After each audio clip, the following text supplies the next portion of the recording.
Bueno, entonces este estudio bíblico es sobre la fecha de nacimiento de Jesucristo. Primeramente, voy a adelantar lo siguiente, y es que Jesucristo nació en una azúcar o en el tiempo de Sukkot. Él no nació en ¿cómo podría decir yo?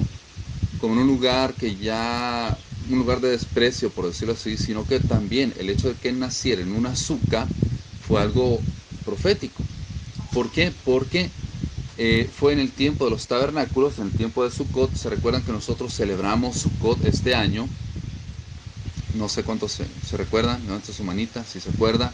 Celebramos Sukkot este año, ¿verdad? Entonces fue durante ese tiempo, allá entre septiembre y octubre. Entre septiembre y octubre usualmente se celebra Sukkot todos los años, ¿verdad? No ha cambiado. Entonces fue entre septiembre y octubre que nació Jesucristo. Entonces, él nació en una azúcar, mal traducido en griego como Marbek. Jesucristo nació en una azúcar, mal traducido en griego como Marbek, de donde viene la palabra pesebre. Sukkah es una residencia temporal, una enramada que nada tiene que ver con un pesebre o establo, como se tradicionalmente, yo quiero que vea la palabra esta tradicional, ¿verdad? Como tradicionalmente se ha enseñado. Entonces, si Yeshua o Jesucristo, ¿verdad?, nació entre septiembre y octubre en la fiesta de Sukkot, de los tabernáculos o fiesta de los tabernáculos, porque se celebra el 25 de diciembre junto con Santa Claus, que ya vamos a hablar de eso. Tradicionalmente se nos enseñó que Yeshua nació el día 25 de diciembre en un pesebre, apaga el ventilador por favor, o establo donde moraban los animales por falta de un alojamiento. En realidad nació en una enramada en el tiempo de la fiesta de los tabernáculos, ya que, de acuerdo al edicto de Augusto César, cada persona debía volver a su lugar de origen, y José y María debían regresar a Belén, ya que eran descendientes de la casa de David. Aprendimos además muchos detalles relacionados con el nacimiento, como el anuncio de los ángeles a los pastores, la llegada de los Reyes Magos, Reyes Magos entre comillas, ¿verdad? Porque vamos a ver eso también. La llegada de los Reyes Magos, que realmente solamente eran sabios. La traducción más antigua dice que eran sabios, pero después se fue cambiando hasta llegar a magos. Los sabios para ofrecer oro, incienso y mirra, pero conocemos la verdad. Hemos entendido realmente el acontecimiento glorioso que se llevó a cabo aquel día, y lo más importante, sabemos qué día fue realmente. O sea, todo eso es lo que vamos a enseñar en este estudio bíblico. La Biblia debe ser entendida a través de la misma Biblia. Vamos a ver el Salmo 119, 160. La suma de tu palabra es verdad, y eterno es todo juicio de tu justicia. Solo escribe ahí Salmo 119, 160. Los acontecimientos bíblicos deben estar sustentados en la misma palabra de Dios para que tengan validez. Así que recordemos la profecía acerca de la venida del Mesías Salvador, dada a través de los profetas. Vamos a ver ahorita algunas profecías. La número 1, escriba ahí número 1, ¿verdad? La número 1, de acuerdo a las escrituras, Yahweh anhelaba habitar en su pueblo. De acuerdo a las escrituras, Yahweh anhelaba habitar en su pueblo. Escriba ahí, por favor, Éxodo 25, 8.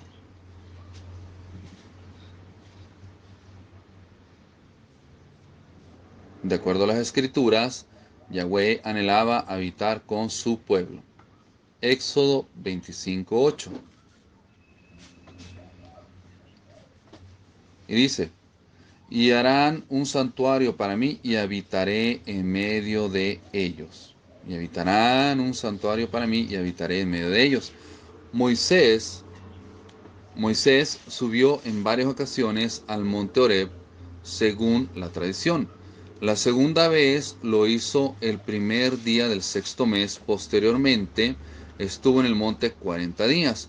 Así, de regreso el día 10 del séptimo mes con las tablas de la ley, día que posteriormente fue ordenado por Yahweh como el día de la expiación. En los días siguientes, Moisés comienza la recolección de las ofrendas del pueblo el día 15 del séptimo mes. Comenzó la construcción del tabernáculo, día que posteriormente fue ordenado por el Padre como el día de Sukkot o la fiesta de los tabernáculos. El Señor entonces quiere habitar entre su pueblo, manda a construir un tabernáculo y ese mismo día ordena el comienzo de la fiesta de los tabernáculos. Entonces tenemos ahí claro, ¿verdad? Que Dios, Yahweh, dijo que él anhelaba habitar entre su pueblo. Por lo tanto, él mandó a hacer el tabernáculo y desde ahí empezó la celebración de las fiestas de los tabernáculos, desde Moisés. La fiesta de los tabernáculos es parte de las fiestas solemnes de Dios, que nosotros las celebramos. Este año que pasó, nosotros celebramos la fiesta de los tabernáculos. ¿Se acuerdan que tuvimos los 10 días de arrepentimiento? Y exactamente, yo no sé si recuerdan algunos de ustedes, pero exactamente después de la fiesta de los tabernáculos fue el ataque terrorista ahí en Israel. Exactamente en el día en el octavo día, en el día de la santificación, o sea, al empezar, digamos, el Shabbat, ese día, el Shabbat, y que era el día de la santificación, ese día empezó el ataque allá en Israel. Entonces, son fechas, son fiestas solemnes, son momentos proféticos, son momentos en los cuales se abren ventanas, en los cuales se abre una unción, en los cuales Dios ha querido que nosotros participemos para aprovechar esos tiempos que valgan la redundancia, en otros tiempos nosotros nos los perdimos y no los aprovechamos. Amén. Entonces,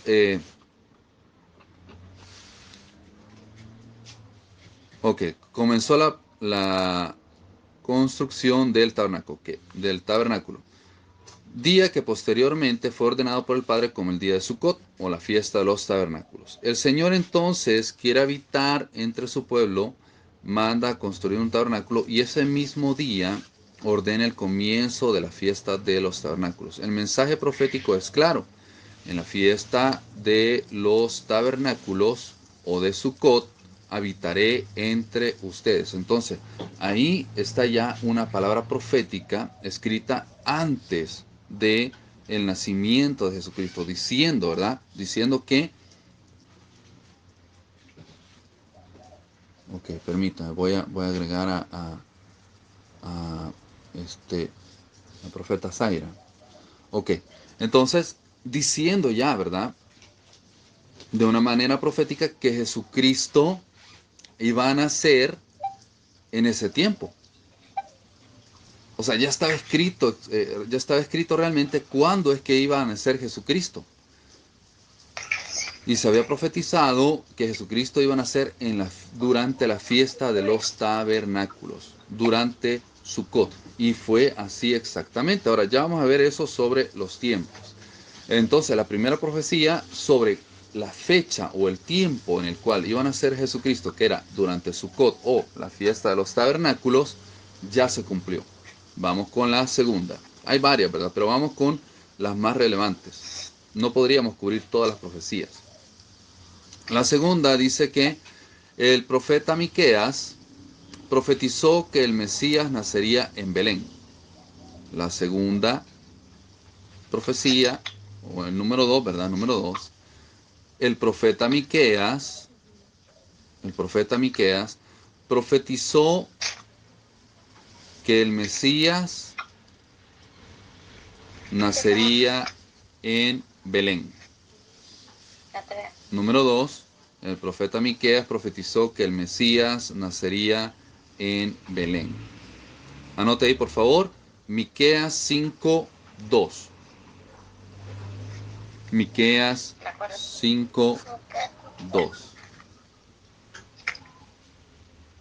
Miqueas 5:2. Dice, pero tú, Belén Efrata, pequeña para estar entre las familias de Judá, de ti me saldrá el que será Señor en Israel, y sus salidas son desde el principio de los días de la eternidad. Miqueas 5:2. Entonces ahí tenemos una segunda profecía de, primeramente, la primera era en el tiempo que iban a hacer, ¿verdad? Que era el tiempo de Sukkot. La segunda es exactamente en qué ciudad iban a ser.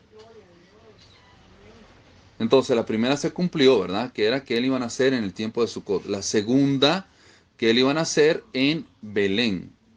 Entonces tenemos ya dos palabras proféticas cumplidas. La primera en el tiempo que se había dicho y la segunda en el lugar específico donde él iba a nacer. Ya vamos a ver también los versículos más adelante. La tercera, vamos con la tercera profecía.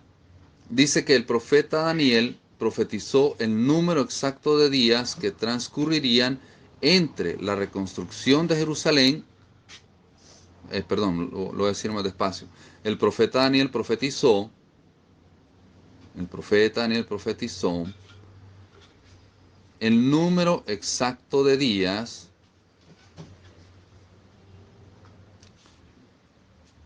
que transcurrirían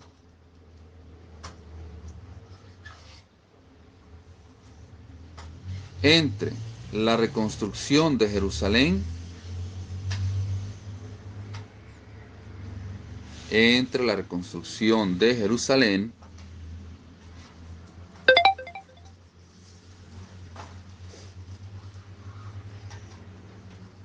y el templo después del cautiverio de Babilonia.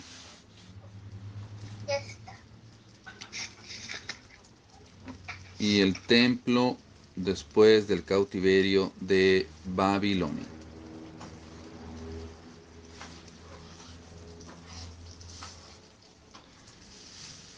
Y el templo después del cautiverio de Babilonia, coma, hasta la llegada del Mesías príncipe. Hasta la llegada del Mesías príncipe.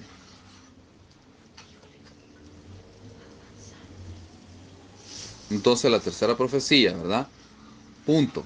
Y ponga ahí por favor Daniel 9:25. Daniel 9:25.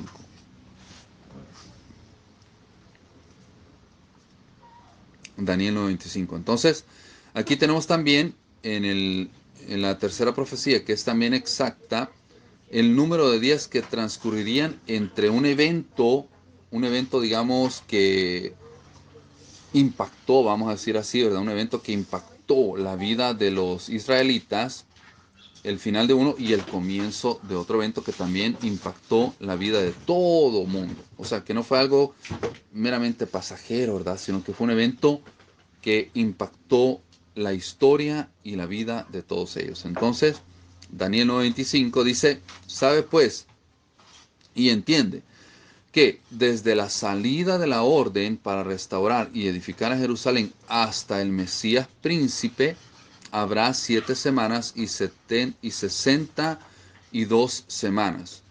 Y 62 semanas, punto y coma. Se volverá a edificar la plaza y el muro en tiempos angustiosos. La palabra hebrea usada es shabua, unidad de medida, que se entiende como 70 semanas o 70 grupos de 7, en este caso 70 veces 70 años.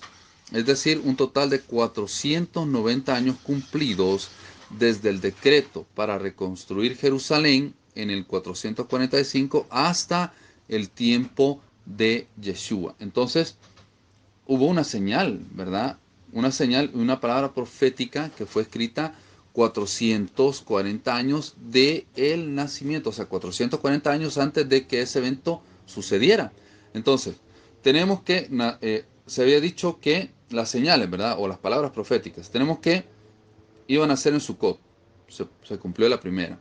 Tenemos que iba a nacer de Belén, y tenemos que iba a nacer 445 años después de la reconstrucción de Jerusalén. Entonces tenemos ahí eventos, como ya dije, que afectaron y marcaron históricamente al pueblo de Israel, a Jerusalén, a todos los hebreos, a todos los israelitas. Esto era algo que no, estas fechas o este tiempo o estos eventos de gran magnitud para ellos fueron fechas que marcaron la vida de todos ellos y que fueron escritas. Todo eso fue escrito, ¿verdad? En el tiempo tal se reconstruyó el templo. En el tiempo tal salimos de Babilonia. Todo eso fue escrito. Entonces, fueron eventos que no estuvieron escondidos, digamos, sino que hubieron muchos testigos de ese evento y esa historia fue escrita y se pasó a las siguientes generaciones. Entonces, la tercera profecía, que tiene que ver con un tiempo exacto de dos eventos que impactaron la vida de los israelitas, es sobre cuántos años exactamente después de la construcción del templo sería. Entonces se dio 445 años, la profecía, perdón, se dio 445 años antes y se cumplió 445 días después, en el tiempo indicado en la ciudad profetizada. Vamos con la cuarta profecía o número 4. El profeta Isaías profetizó. En Isaías 7:14, el profeta Isaías profetizó, el profeta Isaías profetizó en Isaías 7:14. El profeta Isaías profetizó en Isaías 7:14. Ok, dice Isaías 7:14, por tanto, el Señor mismo os dará señal. He aquí que la Virgen concebirá y dará a luz un hijo y llamará su nombre Emmanuel. Y el significado de Emmanuel es Dios con nosotros. Entonces, tenemos, ¿verdad? Ya se cumplieron las primeras tres y la cuarta señal era que iba a nacer de una virgen, o sea, de una mujer que no había sido desposada, que no se había casado todavía. Entonces se cumplen cuatro de, digamos, de las principales palabras proféticas o de las principales profecías que habían sido anunciadas sobre la venida del Mesías, que en este caso pues sería Jesucristo. Ahora, eh, habría una señal, de acuerdo a Isaías, ¿qué quiere decir? Dice que habrían un evento o varios sobrenaturales para que los creyentes pudieran reconocer que se trataba del Mesías. Recordemos que la profecía, de acuerdo a las palabras de Pablo, son señales para los creyentes, no para los impíos. Primera de Corintios 14:22. Entonces la palabra profética son como señal para los creyentes, para los que estaban esperando, no para los incrédulos. Entonces estas palabras proféticas no eran para los romanos, no eran para los de Latinoamérica, para los españoles, los asiáticos, sino que estas palabras eran para los hebreos, que ellos estaban esperando a su Mesías, ellos estaban esperando al Mesías príncipe, el nacimiento del rey que los iba a libertar de toda esclavitud. Recordemos que ellos venían de la esclavitud de Babilonia, de la esclavitud de Egipto, después de la esclavitud de Babilonia, luego de la esclavitud de Roma. Tantos eventos que sucedieron, les destruyeron el tabernáculo la primera vez, la segunda vez, y ahora quieren construir el tercer tabernáculo, pero eso ya es algo que está fuera de la fuerza humana. Yo creo que hablamos sobre eso, que el tercer tabernáculo ya está construido allá en el cielo. Ya aquí no va a haber un tercer tabernáculo, no se puede construir un tercer tabernáculo, pues eso sería abominación para Dios. Eso sería... Apóstol, no le escucho. ¿Me escuchan los demás? Los demás escuchan. Levanta su mano, por favor, si escuchan los demás. Ok. Bueno, yo creo que sería un problema con su celular, profeta Zaira. Pero igual lo estoy grabando. La enseñanza está siendo grabada. Entonces, si en caso que no la pueda escuchar ahorita, la puede escuchar después. Levanta su mano, por favor, ¿quién escucha claramente? Ah, ok. Bueno, entonces, sí, yo creo que es su celular, profeta Zaira. Pero ahí va a quedar grabada para que la escuche después. ¿Ok? Bueno, vamos a continuar. Entonces, eh, hubieron eventos, ¿verdad? Hubieron eventos que impactaron la vida de ellos. Y como les decía, el tercer templo, ahora ellos quieren construir un tercer templo, pero el tercer templo ya fue construido por Jesucristo, ya está construido allá en el cielo. Y el sumo sacerdote es Él, nuestro Mesías, el sumo sacerdote. Bueno, vamos a continuar con este estudio bíblico, después profundizamos en esa palabra. La voy a silenciar, profeta Zaira, para que se pueda escuchar, para que los demás puedan escuchar. ¿Ok? Bueno, entonces, eh, la palabra profética, perdón, es para los creyentes y no para los impíos. Bueno, 1 Corintios 14, 22. ¿Cuáles fueron entonces estas señales? La señal más importante sería, sí, se cayó la llamada, sí, pero ahí va a quedar grabado. Sería que una mujer judía virgen de la casa de David concebiría y daría luz a un niño. La palabra hebrea usada para señal es ot, que significa un evento extraordinario de lo alto. La otra señal para identificar al niño sería encontrarlo envuelto en pañales y acostado en un pesebre, pero ya dijimos que no era pesebre, ¿verdad? Sino que era en un sucot o en un tabernáculo, en una cabaña provisional. Lucas 2:12. Yeshua nació y fue colocado en un pesebre o en un sucot. Así lo leemos en Lucas 2:7. Ya vamos a leer todos esos versículos. La palabra que aparece en griego para pesebre es marbek, pero más interesante aún es que la palabra usada en hebreo es suka, que significa tabernáculo o residencia temporal. Fíjense que aquí quiero subrayar lo siguiente. Es, es muy importante para poder entender las fechas y poder entender lo que realmente pasó, el también entender la cultura hebrea, la cultura y las tradiciones hebreas. ¿Por qué? Porque pues ellos sí entendían, ¿verdad? Ellos en sí, la sociedad de los hebreos sí entendían que era un Sukkot, porque desde niños se les enseñó que debían de seguir como tradición que en la fiesta del Sukkot tenían que ser una cabaña temporal. Entonces ellos sí entendían eso. Pero los griegos, por no tener esa tradición, por no haber sido enseñados, tuvieron que adaptar la palabra Sukkot a algo que ellos pudiesen entender y que esa región pudiera entender. Entonces dijeron, bueno, si decimos que es una cabaña temporal, yo creo que cabaña temporal podemos ponerlo como pesebre. Entonces vinieron ellos y cambiaron la palabra Sukkot, que era algo que tenía que ver con las fiestas de ese tiempo, con pesebre. ¿Entienden? Entonces es muy importante. ¿Me entendieron lo que acabo de decir? Levanta su manita. Ok.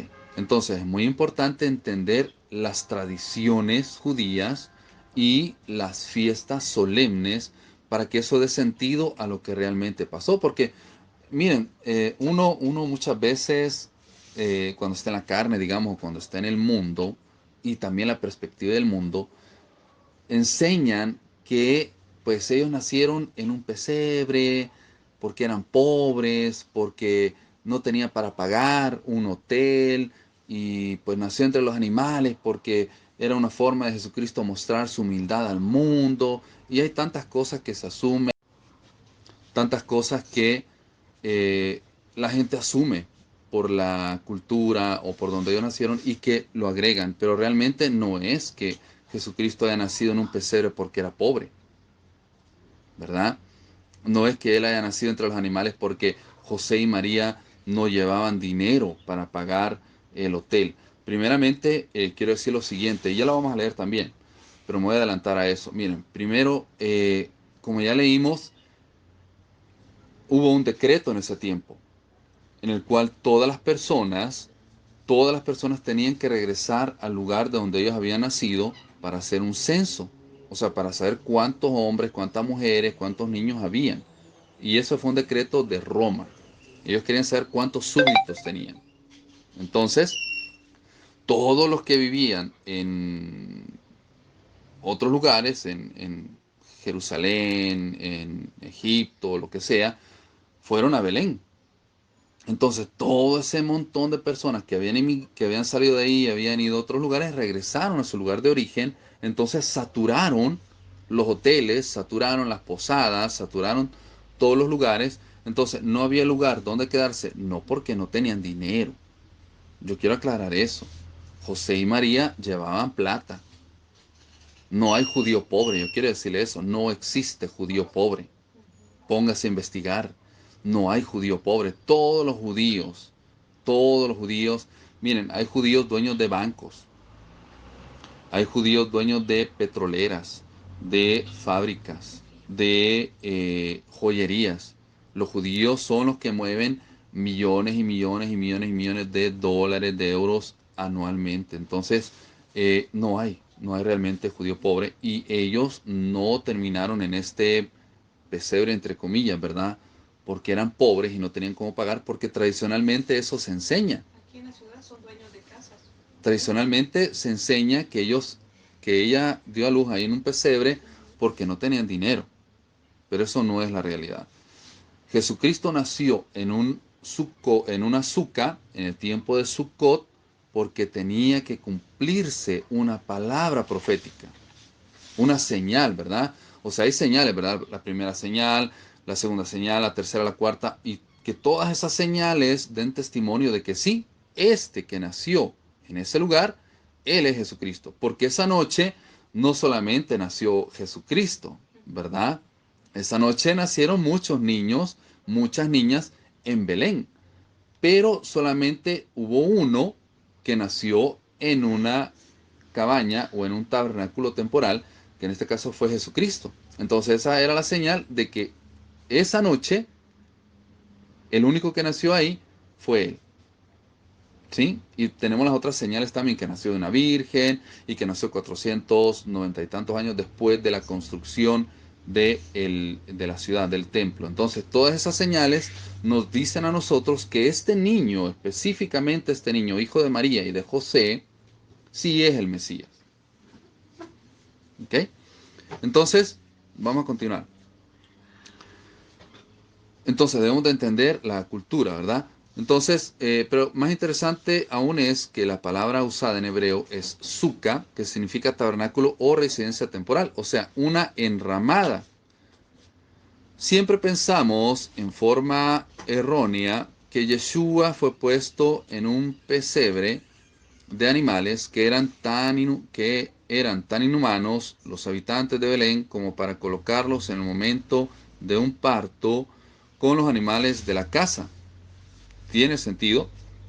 Un bebé recién nacido en medio de animales. Solo cuando regresamos a la palabra, y fíjense que aquí quiero decir lo siguiente. Aquí, bueno, yo no sé ahí en España, pero en México sí, ¿verdad? Aquí en El Salvador también, pero en muchas casas para esta fecha, debajo del árbol, ponen un árbol y debajo del árbol ponen un nacimiento, una cabañita, digamos, y un muñequito de un bebé, un muñequito de una señora, de un señor, etcétera, etcétera, ¿verdad?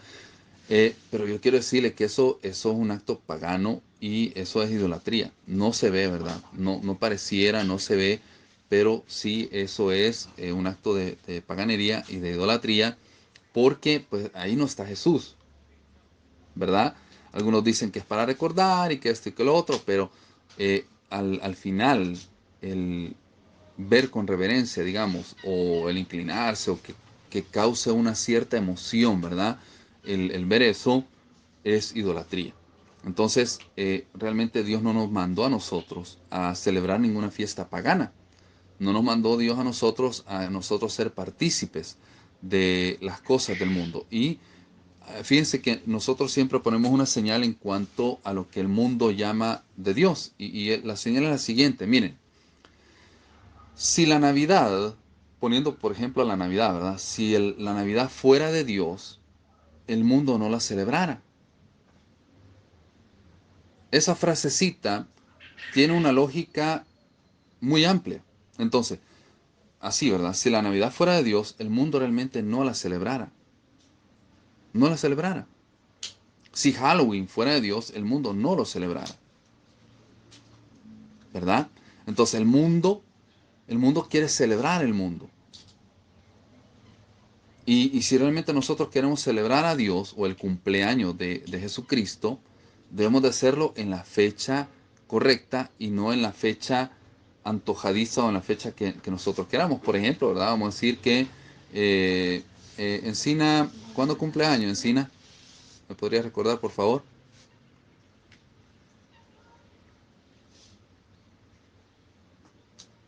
La silenciaste. No. Ahora, ¿se escucha? Sí, ¿No? sí, adelante. En agosto. En Ok. agosto. Encina cumple años en agosto. Bueno, entonces vamos a decir que todos nosotros le vamos a celebrar el cumpleaños de Encina en octubre. Fuera de la fecha, ¿verdad? ¿Será que ella se va? ¿Cómo te sentirías, Encina, si nosotros celebramos tu cumpleaños allá en octubre? No tendría sentido. Sería raro. Salvo que fuera por alguna circunstancia que no se ha podido celebrar en la fecha, no tendría sentido. No tendría sentido, ¿verdad? Entonces, hagan de cuenta que el mismo sentimiento que sintió ahorita Encina y que han sentido ustedes, si yo le dijera que vamos a celebrar su cumpleaños fuera de la fecha, eso mismo siente Dios o Jesucristo en caso de que Él fuera almático, por decirlo así. ¿Ok? Aunque Él no se ofende, ¿verdad? Jesucristo no se ofende porque no se celebre su cumpleaños o se haga fuera de la fecha, ¿verdad? Pero en caso, ¿verdad? Que así fuera, eso sentiría Él. Y eso es algo que se ocasiona año con año, porque no son estas las fechas correctas.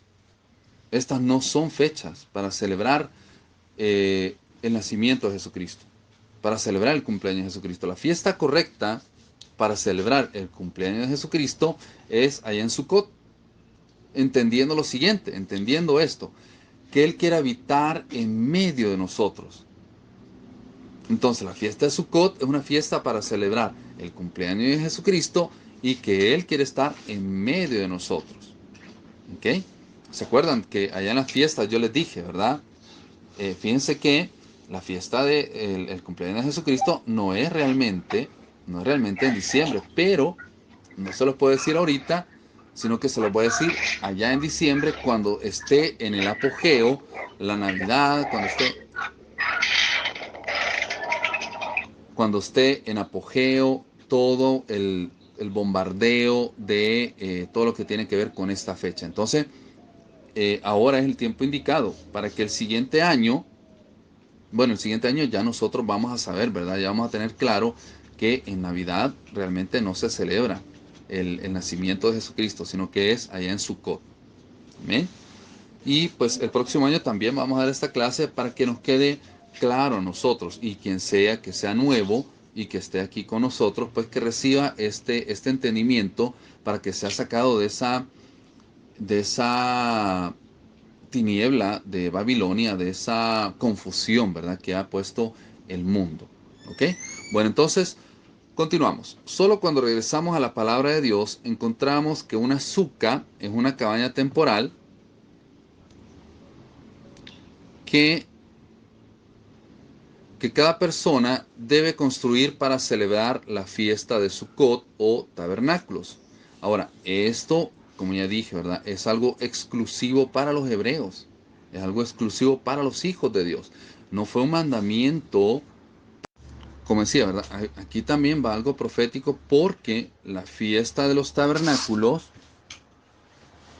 tiene que ver con el recordarle a los israelitas sobre la liberación de Egipto, la liberación de la opresión de Egipto. Entonces, en un tiempo profético, mientras ellos están recordando la liberación de Egipto, viene y nace el Mesías. Wow, gloria a Dios, aleluya. exactamente en el tiempo en el cual ellos están recordando que fueron liberados de Egipto. Y es en ese tiempo para también aclararnos y decirnos a nosotros, en este caso a ellos también, que el Mesías ha nacido en el mismo tiempo o en la misma unción, o en el mismo mover en el cual ellos fueron liberados. Entonces, ahora tal vez van a entender lo siguiente, la siguiente revelación o entendimiento sobre los tiempos. Entonces, entendiendo esto que acabo de decir ahorita, nosotros llegamos al siguiente entendimiento, que existe una rueda. Hay una rueda del tiempo, hay una rueda, y que existe un tiempo o una unción en cada fecha. Entonces, allá en la fiesta de Sukkot, hubo una unción que liberó a todos los hebreos de la opresión de la esclavitud de Egipto y fueron liberados de la idolatría y fueron liberados de la esclavitud y de la opresión del mundo para con ellos. Entonces, en ese mismo tiempo profético, bajo esa misma unción, nace Jesucristo como un segundo Moisés, digamos así, ¿verdad? Pero ya no para liberar solamente al pueblo hebreo, sino para liberar al mundo entero. Entonces, por eso es que durante ese tiempo, las fiestas de Sukkot, las fiestas de Año Nuevo, nosotros hacemos ese ayuno de 40 días. ¿Para qué? Para que nosotros podamos participar de esa unción. Por eso dijimos, ¿verdad? Que el ayuno que pasó era un ayuno de liberación física, financiera y espiritual. ¿De qué? De el principado de Egipto. Gloria a Dios, qué bonito. Amén. Entonces, habiendo entendido y leído esto, Espíritu Santo, Dios nos trajo ese entendimiento, que habían moveres, que habían puertas, que habían círculos, que habían ruedas del tiempo y habían rondas, digamos así, y habían ciertas ventanas o ciertas unciones en ciertas fechas.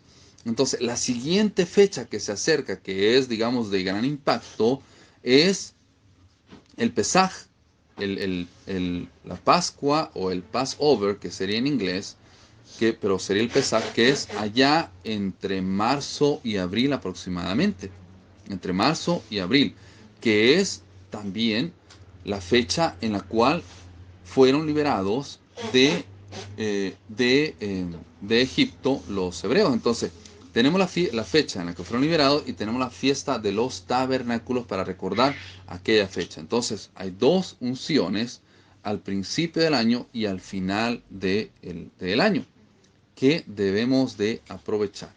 Continuamos entonces con la enseñanza. Entonces dice que, ¿a dónde nos quedamos? Ok, verso 40 y 43, ok. Entonces dice, y tomaréis el primer día ramas con fruto de árbol hermoso, ramas de palmeras, ramas de árboles frondosos y sauces de los arroyos, y os regocijaréis delante de Yahweh, vuestro Dios, por 7 días, y le haréis fiesta a Yahweh por 7 días cada año. Será estatuto perpetuo por vuestras generaciones. En el mes séptimo lo haréis.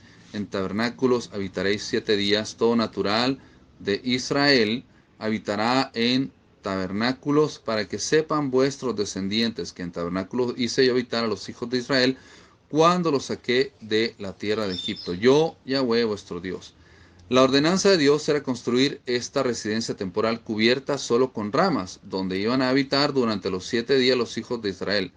Pregunto, ¿verdad? Si al llegar José y María a Belén encontraron Sucot o tabernáculos construidos en cada casa, ¿en qué tiempo estaban? Por supuesto, en la fiesta de Sucot, los tabernáculos. No hay tabernáculos en diciembre, solo por 7 días a partir del día 15 del mes séptimo. Entonces, cuando José y María llegaron a Belén, se estaban celebrando la fiesta de los tabernáculos. Entonces esa es otra señal, ¿verdad? Que habían muchas cabañas, habían muchos Sukkot ahí. Entonces ellos se quedaron en un Sukkot. Y en diciembre, si nosotros nos vamos allá a Israel, a Jerusalén, en este tiempo, la fiesta de los tabernáculos ya pasó, ya no hay Sukkot, ya no hay tabernáculos. Entonces, esa también es otra señal de que Jesucristo no nació en diciembre, sino que nació allá entre septiembre y octubre durante la fiesta de los tabernáculos. Y ya vamos a ver las fechas. Entonces, volvamos, dice, a la señal del pesebre. Los ángeles dijeron a los pastores que encontrarían al bebé envuelto en pañales y acostado en una azuca. Ahora vamos a ver Lucas 2:12. Quiero que salga por fuera su Biblia y vamos a leer Lucas capítulo 2. Lucas 2:12.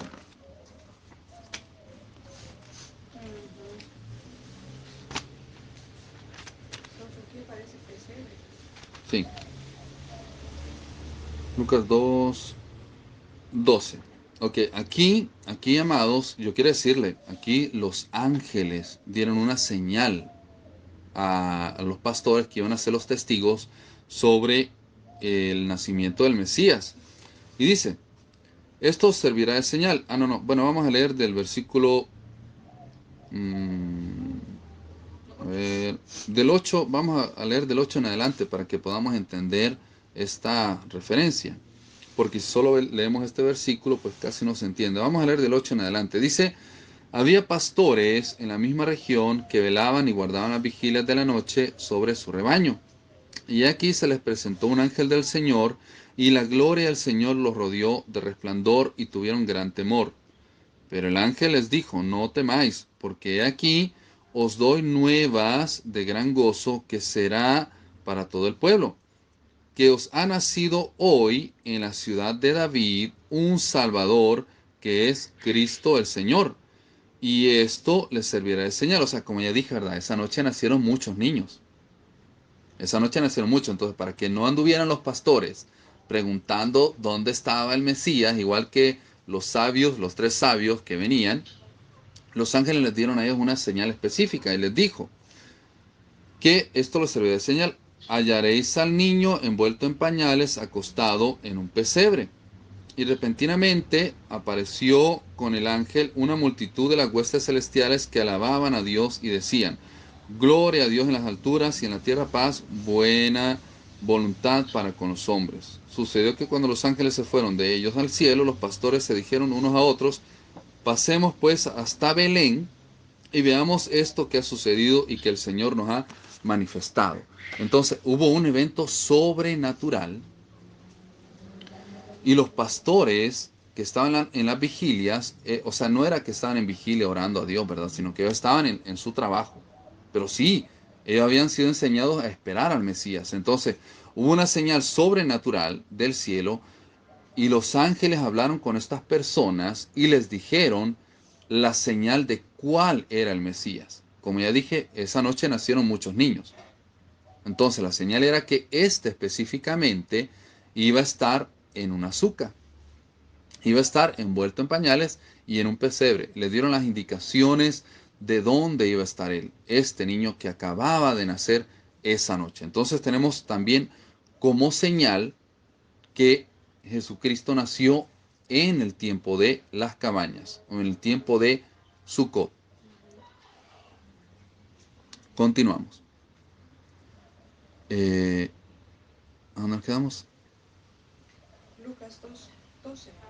Ah, sí. Entonces, para que sepan nuestros descendientes, ok.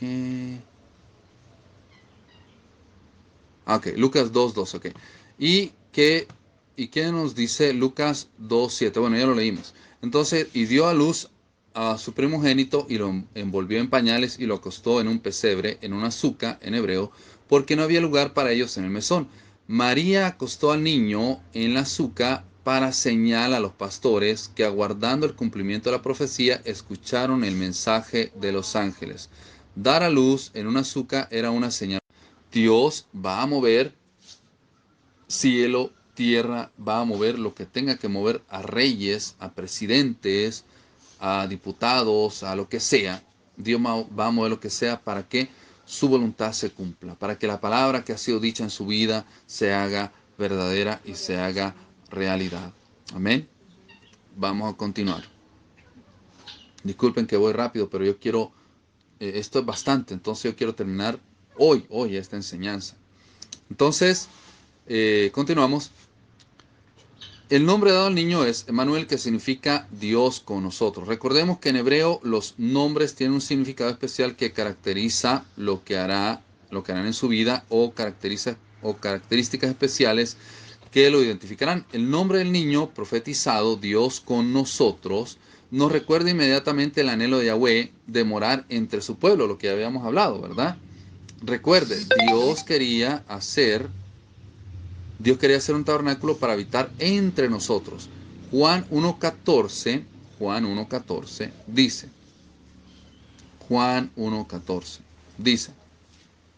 escribe ahí por favor, Juan 1.14, dice, y aquel verbo fue hecho carne, y habitó entre nosotros, y vimos su Shekinah, su gloria como del unigénito del Padre, lleno de gracia y de verdad. Recordemos que en el estudio acerca de la fiesta de Sukkot o tabernáculos, les decía que el tema de Sukkot es de alegría, de buenas nuevas. Las 4 especies de árboles y frutas deben mecerse con gozo porque Yahweh está entre nosotros. Es muy interesante que la Mishnah dice acerca de la fiesta de Sukkot que los sacerdotes debían andar vuelta en el altar del templo repitiendo una y otra vez, Ana Hashem Hoshiana, que quiere decir envíanos tu salvación siendo días de gozo y regocijo. ¿No son increíbles las palabras de los ángeles a los pastores al anunciarles buenas nuevas de gozo? Pero el ángel le dijo, no temáis, porque aquí os doy nuevas de gran gozo que separará todo el pueblo, que os ha nacido hoy en la ciudad de David un Salvador, que es Mesías, el Cristo, el Señor. Esto os servirá de señal. Hallaréis al niño envuelto en pañales, acostado en una azúcar, pesebre. Lucas 2, 10 al 12, ya lo leímos. Ahora tratemos de recrear un poco la situación. Los pastores celebran la fiesta de Sukkot o tabernáculos. El ángel les anuncia las buenas nuevas y ellos inmediatamente entienden que se ha cumplido el día exacto de la fiesta. O sea, ya era algo que estaban esperando, ¿verdad? Entonces, la promesa de la venida de Yahweh a habitar entre su pueblo, en un momento una multitud de las huestes celestiales, como dice la palabra de Dios, celebraban el nacimiento del Mesías. ¿Cuándo? En el día de la fiesta. Recuerda, la palabra fiesta para Dios tiene un significado de cita o ensayo. La fiesta fue ensayada por muchos años de desordenanza en el desierto, pero aquel año la cita se cumplía por primera vez. Dios se hacía hombre y habitaba con su pueblo, pero hay más evidencias de que Yeshua nació en Sukkot. Para comprobar bíblicamente que Yeshua nació en la fiesta de Sukkot, exactamente el primer día de la fiesta, podemos además revisar el orden del sacerdocio del templo, lo cual nos lleva a la fecha exacta del suceso. Zacarías, de acuerdo a la escritura, era sacerdote de la clase de Abías, su mujer Elizabeth era de las hijas de Aarón. Cuando Zacarías ministraba en el templo, allí recibió el anuncio de la llegada de su hijo Juan el Bautista. Zacarías era sacerdote de la clase de Abías. Lucas 1:5. Vamos a leerlo. Lucas 1:5. Aquí vamos ya con una fecha más exacta. Lucas 1:5. Lucas 1:5 dice: Hubo en los días de Herodes, rey de Judea, un sacerdote llamado Zacarías de la clase de Abías, y su mujer era de las hijas de Aarón y se llamaba Elizabeth. Ambos eran justos delante de Dios y andaban irreprensibles en todos los mandamientos y ordenanzas del Señor, pero no tenían hijo, porque Elizabeth era estéril y ambos eran ya de edad avanzada. Aconteció que ejerciendo Zacarías el sacerdocio delante de Dios según el orden de su clase, conforme a la costumbre del sacerdocio, le tocó en suerte ofrecer el incienso entrando en el santuario del Señor. Y toda la multitud del pueblo estaba fuera orando a la hora del incienso. Y se le apareció un ángel del Señor puesto en pie a la derecha del altar del incienso, y se turbó Zacarías al verle y le sobrecogió temor. Pero el ángel le dijo: Zacarías, no temas, porque tu oración ha sido oída, y tu mujer Elizabeth te dará a luz un hijo y llamará su nombre Juan, que en este caso sería Juan el Bautista. Ahora, sabemos, me voy a adelantar, sabemos que Juan el Bautista era familiar de Jesucristo y Juan el Bautista nació unos meses antes de Jesucristo. Entonces vamos a tomar como referencia ahorita la fecha de nacimiento de Juan el Bautista para que sepamos exactamente cuándo nació Jesucristo. ¿Ok? Entonces dice que estaba ejerciendo el sacerdocio. ¿Ok? ¿Qué quiere decir esto? Que tenía el octavo turno en el servicio de Jerusalén. ¿Cómo sabemos este dato? La misma palabra de Dios nos dice en la primera de Crónicas que cada uno de los 24 grupos sacerdotales debían ministrar en el templo por una semana, siguiendo lo establecido por el rey David. Primera de Crónicas 24, anótelo ahí. Primera de Crónicas 24, 7, 10. Primera de Crónicas 24, 7, 10. La primera suerte, primera de Crónicas 24, 7, 10. La primera suerte tocó a Joarib, la segunda a Jedaías, la tercera a Arim, la cuarta a Seorim, la quinta a Malaquías, la sexta a Mijamín, la séptima a Cos, la octava a Abías. Lucas 1.9 nos informa además que le había tocado por suerte dirigir la ceremonia de la presentación del incienso. Si se hacen los cálculos de una semana por clase sacerdotal a partir de la primera semana del primer mes establecido por Yahweh, encontramos que la octava semana corresponde a la fiesta de Shavuot o Pentecostés, que cae entre los meses de mayo y junio del calendario gregoriano. ¿Ok? Eso.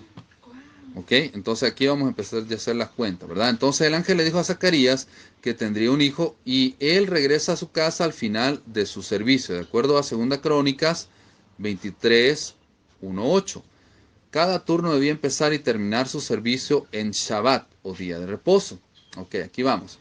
Entonces, también los 24 grupos de sacerdotes debían de presentarse durante 3 semanas extras al año en el templo. Deuteronomio 16, 16.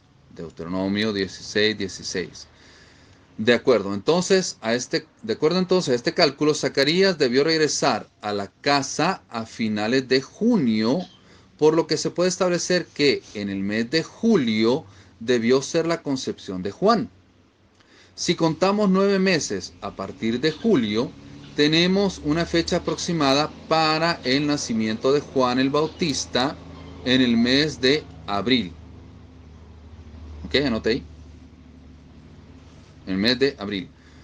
Cuando se celebra la fiesta de Pascua o de Pesach en el mes de Abib o Nisan, hablando del calendario hebreo. Pensar que Juan el Bautista nació en la fiesta de Pascua de ese año tiene un gran sentido profético, ya que recordemos que en el ritual de Pascua, según la tradición, se abre la puerta esperando que el profeta Elías regrese para anunciar la llegada del Mesías. Y el mismo Yeshua dijo de Juan que era Elías en Mateo 11, 7, 15. Mateo 11, 7, 15. Mientras ellos se iban, comenzó Jesús a decir de Juan a la gente: ¿qué salisteis a ver al desierto? ¿Una caña sacudida por el viento? ¿O qué saliste a ver? A un hombre cubierto de vestiduras delicadas. He aquí, los que llevan vestiduras delicadas en las casas de los reyes están. Pero, ¿qué salisteis a ver? ¿A un profeta? Sí, os digo, y más que profeta, porque este es de quien está escrito aquí: yo envío mi mensajero delante de tu faz, el cual prepara tu camino delante de ti. De cierto os digo, entre los que nacen de mujer no se ha levantado otro mayor que Juan el Bautista, pero el más pequeño en el reino de los cielos mayor es que él. Desde los días de Juan el Bautista hasta ahora, el reino de los cielos sufre violencia y los violentos lo arrebatan, porque todos los profetas y la ley profetizaron de Juan, y si queréis recibirlo, él es aquel Elías que había de venir. El que tiene oídos para oír, oiga. Cuando sale embarazada María, ¿verdad? Vamos a ver Lucas 1.26. Nos dice Anote ahí por favor Lucas 1:26. Lucas 1:26 nos dice claramente que 6 meses después, María fue anunciada por el ángel que concebiría y daría luz al Mesías. Entonces, tenemos que Juan el Bautista es 6 meses mayor que Jesucristo. Y son primos, ¿verdad? Que concebiría y daría luz al Mesías. Así que, si Juan, aquí va, ¿verdad? Así que si Juan nació en el mes de Nisan, que corresponde a abril, Yeshua debió nacer 6 meses después, en el mes de octubre, que de acuerdo al cálculo en el calendario de Dios, contando la cantidad de días de cada mes lunar, debemos restar 6 días al cálculo inicial, y es así como podemos concluir que nació en septiembre, en el séptimo mes del calendario de Yahweh. Si Juan dice en 1:14 que se hizo un tabernáculo o suca y habitó entre nosotros, no tiene una profunda relación con todo lo expuesto. El día de la Shimchat Torah, según la tradición. El último día de la fiesta de los tabernáculos se celebra en el día de regocijo de la Torah. Este día se celebra que el Padre Eterno nos hubiera dado a sus enseñanzas. Es el día octavo de la fiesta. Se celebra la manera especial desde el tiempo de Moisés y de acuerdo al Talmud, la tradición, con grandes celebraciones, con gozo, derramando agua sobre el altar del templo y sus alrededores. ¿Qué tiene especial este día, proféticamente hablando? Si vamos a la Escritura, al octavo día Yeshua fue circuncidado siguiendo las ordenanzas de la Torah. O sea que, miren, para sintetizar todo esto, ¿verdad? Jesucristo fue recibido con gran fiesta y con gran júbilo, porque todos estaban celebrando las fiestas de Sukkot. Todos estaban celebrando. Todos estaban enfiestados. Entonces, cuando Jesucristo nació, Él fue recibido con una gran fiesta. Y todos tenían y estaban esperando la venida del Mesías. Amén. ¿Se está entendiendo? ¿Se va entendiendo? Levante su manita, por favor. Amén. Bueno, vamos a adelantar. Ok. Entonces, Lucas 2:21. Si como hemos visto, Yeshua nació en el primer día de Sukkot o tabernáculos y fue circuncidado el día octavo del día del regocijo de la Torá.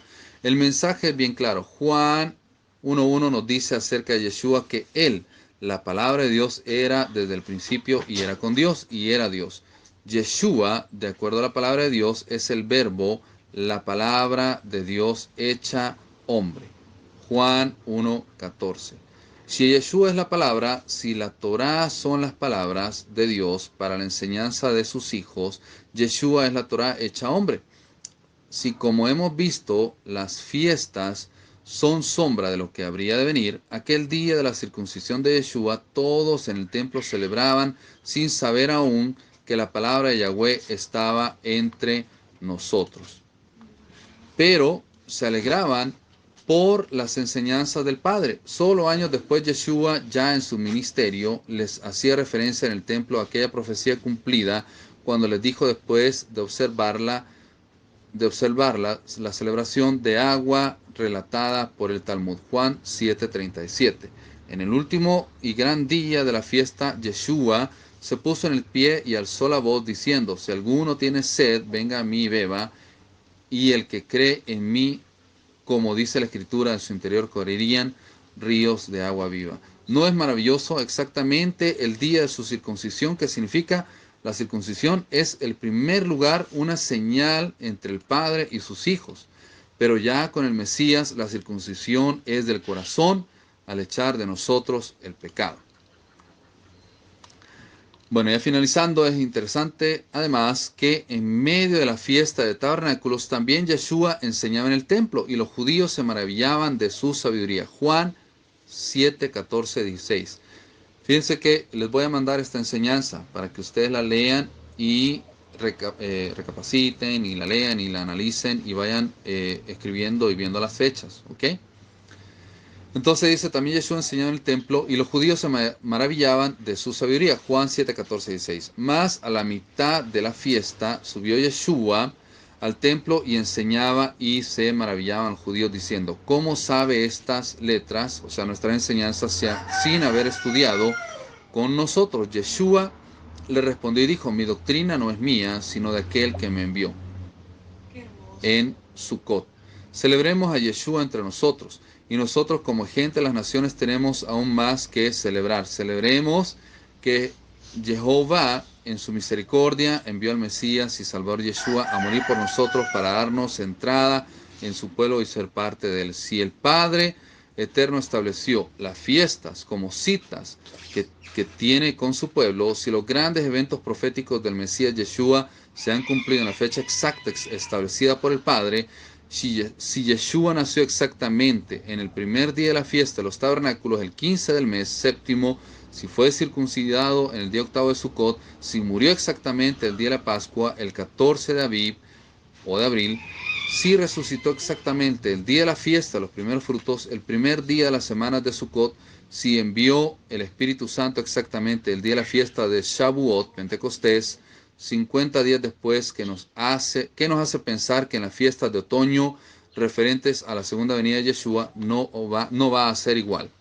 Estamos preparados para Yom Teruah, día de la aclamación, fiesta de las trompetas. Yom Teruah significa literalmente el día y la hora que nadie sabe. Entonces, ¿cuándo es que va a venir Jesucristo?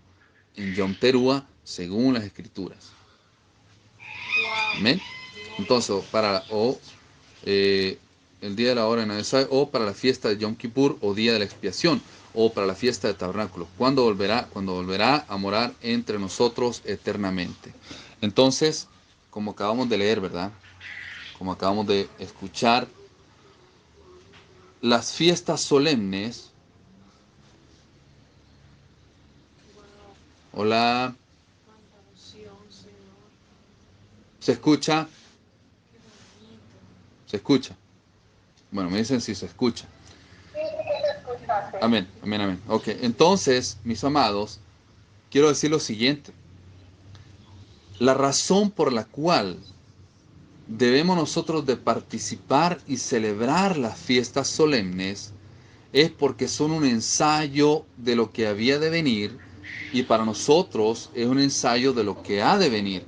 Entonces, ahorita acabamos de leer y de escuchar y se les acaba de decir a ustedes que la segunda venida de Jesucristo va a suceder en este tiempo que acaba de pasar en la fiesta de los tabernáculos, entre septiembre y octubre. Se estima. Durante esas fiestas, durante esa fecha, es que Jesucristo, el Mesías, va a regresar. Durante Yom Kippur, las fiestas, o Yom Kippur, que literalmente significa el día y la hora que nadie sabe cómo está escrito, pero el día y la hora en que Jesucristo va a venir, nadie lo sabe. Pero ahí está también una palabra profética, o sea, todas las palabras proféticas son como que si fueran señales de un pirata, digamos, Oh, santo Dios. como que si fuera un acertijo que está escondido y que es solo revelado a sus hijos. Ese acertijo el mundo lo lee, pero no lo entiende. Entonces, para el mundo, la venida de Jesucristo, como dice, que la hora y el día nadie lo sabe, todos los religiosos dicen, ah, no, hermano, pero la hora y el día nadie lo sabe, así que uno no sabe realmente, pero a nosotros ha sido revelado por Dios cuándo exactamente será la venida de Jesucristo, la segunda venida de Jesucristo. Así como fue anunciada la primera venida de Jesucristo, también ya fue anunciada la segunda venida de Jesucristo, que será allá en la fiesta de Yom Kippur, que se acuerdan que la celebramos entre septiembre y octubre, ¿verdad? Entonces, todo esto es un ensayo. Todas las fiestas son un ensayo para que estemos nosotros con esa expectativa. Entonces, probablemente el siguiente, Ezequiel 8, 13, 15.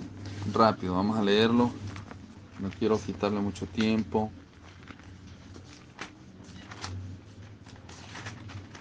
Ezequiel 8, 13 al 15 dice: me dijo después, vuélvete aún, verás abominaciones mayores que hacen estos. Y me llevó a la entrada de la puerta de la casa de Jehová, que está al norte, y he aquí mujeres que estaban ahí sentadas, endechando a Tamuz. Luego me dijo, ¿no veis, hijo de hombre? Vuélvete aún, verás abominaciones mayores que estas. Entonces, vemos que para Dios, el endechar o el adorar o el participar de cualquier cosa que tiene que ver con Tamuz es una abominación. Ahora, Dios nos manda a nosotros que nos apartemos del paganismo. Quiero que se vaya rápidamente, por favor, a Deuteronomio 12, 30 y 31. Y ya con eso finalizo. Deuteronomio 12, 30 y 31. Deuteronomio 12, 30 y 31. Con esto finalizo.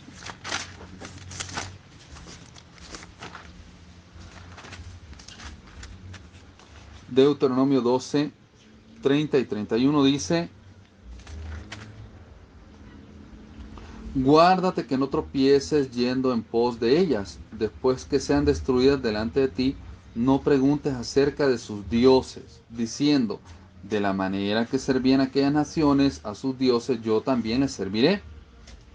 No harás así a Jehová tu Dios, porque toda cosa abominable que Jehová aborrece, hicieron ellas a sus dioses, pues aún a sus hijos y a sus hijas quemaban en el fuego a sus dioses. Cuidarás de hacer todo lo que yo te mando, no añadirás a ello ni de ello quitarás. Entonces, Dios nos manda a que nos apartemos de todo evento de paganería. Entonces, el día 25, 24 y 25 de diciembre es un evento de paganería. Como ya dije, ¿verdad? Antes lo celebrábamos porque estábamos en una tiniebla, pero ahora que ha venido el entendimiento a nosotros y sabemos cuándo realmente nació Jesucristo, entonces Dios nos manda a no participar de eso. Ni nosotros, ni nuestros hijos, ni nuestras finanzas, ni nuestras emociones. Amén. Debemos de apartarnos para Dios, santificarnos para Él y estar esperando su venida en el tiempo correcto, no ahora, ¿verdad? No, ahora este no es el tiempo de Dios, estamos fuera totalmente del tiempo de Dios. En diciembre, el tiempo de Dios es allá entre septiembre y octubre, cuando celebramos la fiesta de Sukkot. Amén. Entonces, hemos llegado al final de este estudio bíblico. Lo voy a dejar ahí grabado en el grupo y ya les mando también el estudio bíblico para que usted le pegue una leidita.